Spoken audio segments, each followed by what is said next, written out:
এটাকে আপনাকে ভাঙতে হবে। আচ্ছা, এটা কি রান্না হচ্ছে? কেরালা পায়েসাম। তো এটাকে কি করে রান্না করতে হয়? প্রথমে তো ডেকচিতে দুধ দিতে হবে। হ্যাঁ, তারপরে মানে এটা দুধ, তাই তো? হ্যাঁ, হ্যাঁ, হ্যাঁ। এটা দুধ। এটা দুধটা ভালো করে দুবার যখন বলক উঠবে হ্যাঁ হ্যাঁ তখন এই যে প্যাকেট, হ্যাঁ হ্যাঁ। এই প্যাকেট আপনার ছিঁড়তে হবে। এটা কিচ্ছু লাগবে না, চিনি, কাজু বাদাম, কিশমিশ, এলাচ, যা লাগে এক কথায় হ্যাঁ, এটা সবই মিক্স মিক্স থাকে। এই দেখেন সব কিছু দিতেছেন, হুম। সব কিছু দিয়ে এরপর ঢেলে দিতে হবে। তো মানে এটা ঢালার পর মানে কতক্ষণ রাখতে হবে এভাবে?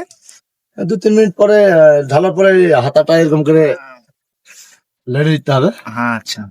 লেড়ে দেওয়ার পর প্রথমে না লাড়লে আপনার লেগে যাবে, তো হ্যাঁ সেম একই প্যাকেট। হ্যাঁ। তো গাইস, তোমরা দেখতেই পাচ্ছ এটা হচ্ছে কেরালার পায়সম। তো সুজন দা রান্না করছে, রান্না করার পর দেখা যাক কেমন টেস্ট হচ্ছে এটা বানানোর পর।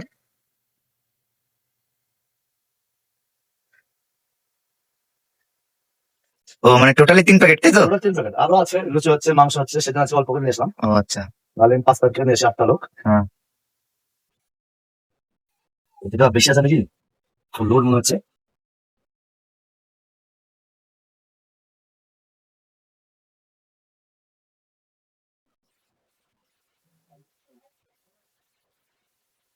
তিনটে যখন একসঙ্গে হয়ে যাবে হ্যাঁ তারপরে পুরো মালটাই হোক, যেমন ভাতে চাল বেড়ে যেরকম লাড়তে হয় না, হ্যাঁ। প্রথমবার এরকম লেগে খেয়ে নিতে হবে।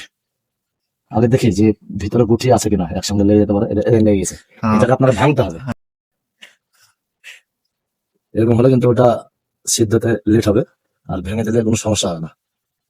আর কিন্তু নাই, সিদ্ধটা এখন আছে।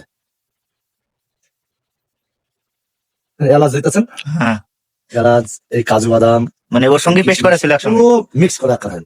আপনার খালি দুধ আর গ্যাসে রান্না করলে খালি গ্যাস, তাছাড়া কিছু লাগে না, আচ্ছা, বুঝলাম। শুধু হলো একটা মানে তাহলে এটা মানে 1 প্যাকেট বানাতে কতটুকু দুধ লাগবে, কত পরিমাণ? 1 লিটার। 1 লিটার মধ্যে দিলে হয়ে যাবে? 1 লিটার মধ্যে দিয়ে দেবে। আর বাড়িতে রান্না করে এক প্যাকেট দেয় 500।